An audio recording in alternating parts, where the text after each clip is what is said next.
Chapter 3. A Caucus-race and a long tail. They were indeed a queer-looking party that assembled on the bank. The birds with draggled feathers, the animals with their fur clinging close to them, and all dripping wet, cross, and uncomfortable. The first question, of course, was how to get dry again. They had a consultation about this, and after a few minutes it seemed quite natural to Alice to find herself talking familiarly with them, as if she had known them all her life. Indeed, she had quite a long argument with the Lory, who had at last turned sulky, and would only say, "I'm older than you, and must know better."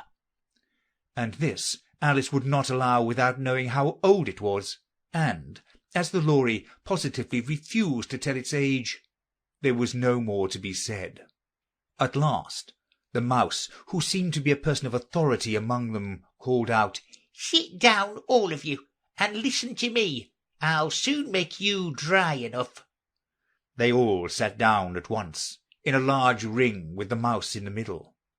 Alice kept her eyes anxiously fixed on it, for she felt sure she would catch a bad cold if she did not get dry very soon.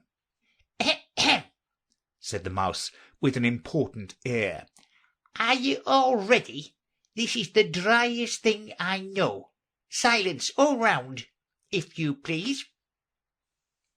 William the Conqueror, whose cause was favoured by the Pope, was soon submitted to by the English, who wanted leaders, and had been of late much accustomed to usurpation and conquest. Edwin and Morcar, the Earls of Mercia and Northumbria—" "Oh," said the Lory with a shiver. "I beg your pardon," said the Mouse, frowning, but very politely. "Did you speak?" "Not I," said the Lory hastily. "I thought you did," said the Mouse. "I proceed.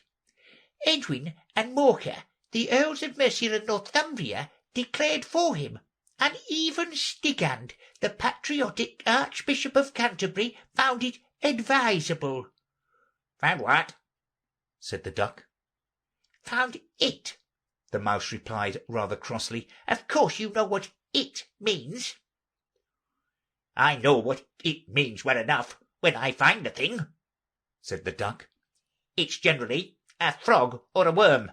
The question is, what did the Archbishop find?" The Mouse did not notice this question, but hurriedly went on.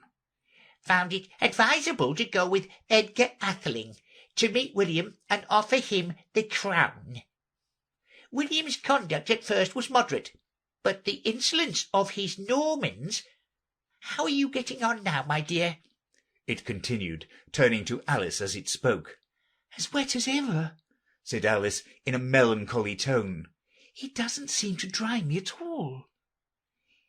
"In that case," said the Dodo solemnly, rising to its feet, "I move that the meeting adjourn for the immediate adoption of more energetic remedies."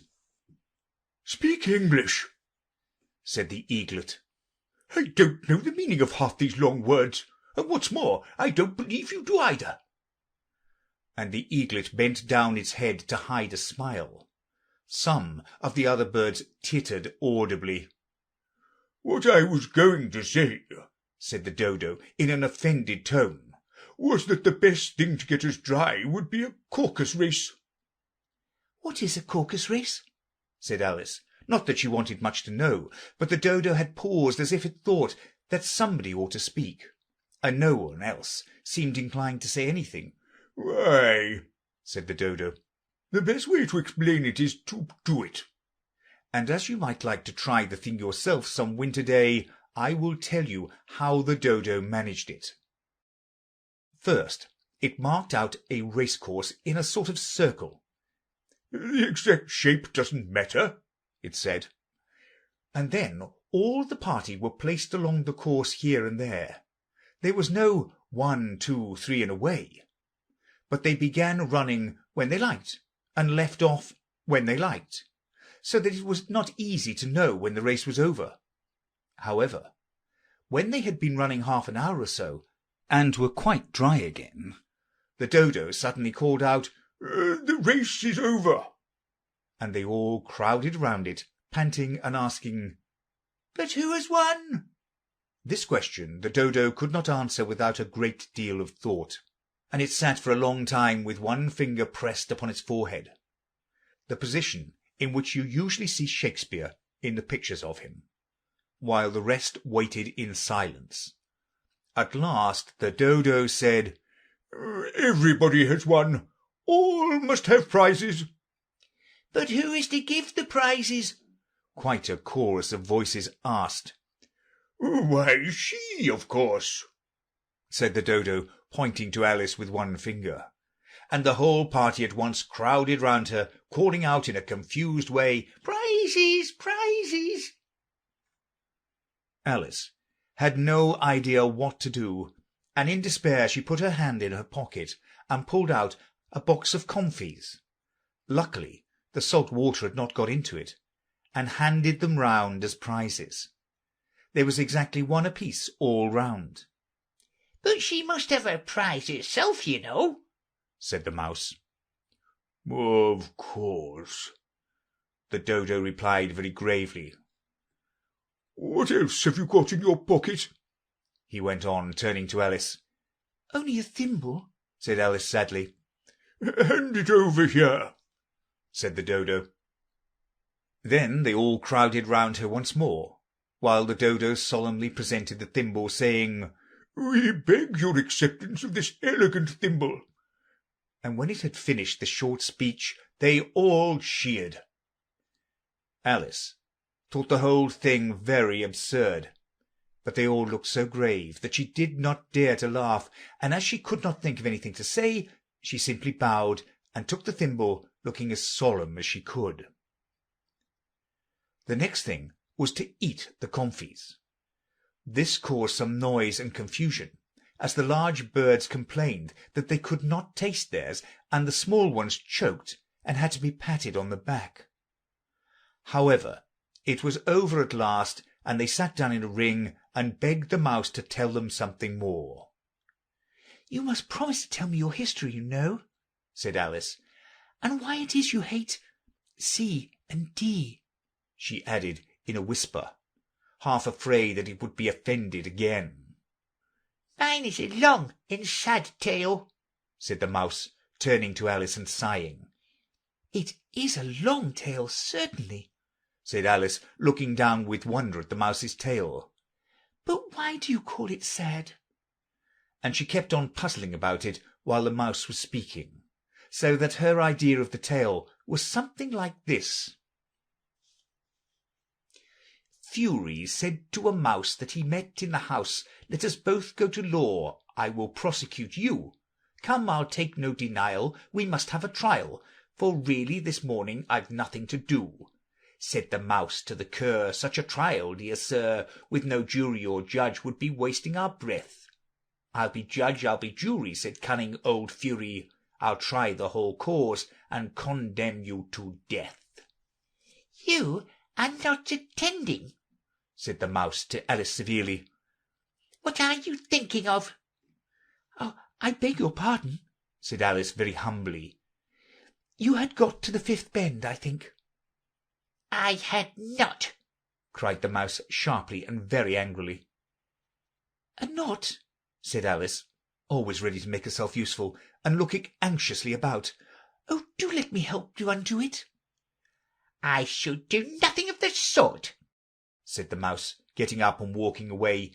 "You insult me by your talking such nonsense."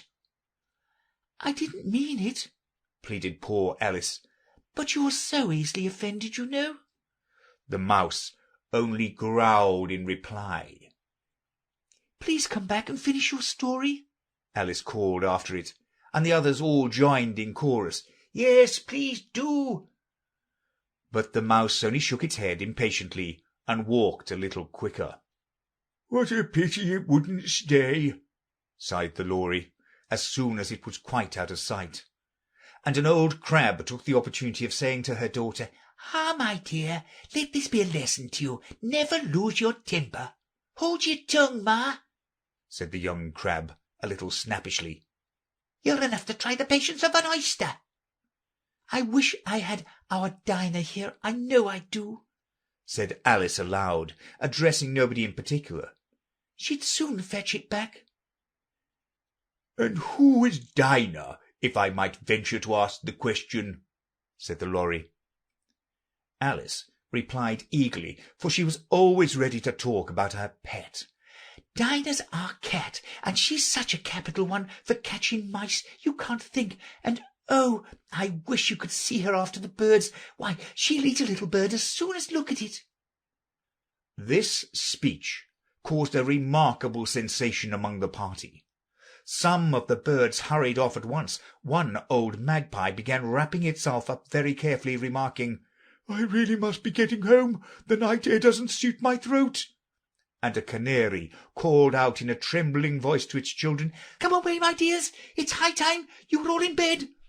On various pretexts they all moved off, and Alice was soon left alone.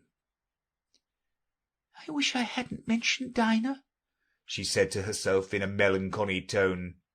"Nobody seems to like her down here, and I'm sure she's the best cat in the world. Oh, my dear Dinah, I wonder if I shall ever see you any more." And here poor Alice began to cry again, for she was very lonely and low-spirited. In a little while, however, she again heard a little pattering of footsteps in the distance, and she looked up eagerly, half hoping that the mouse had changed his mind and was coming back to finish his story.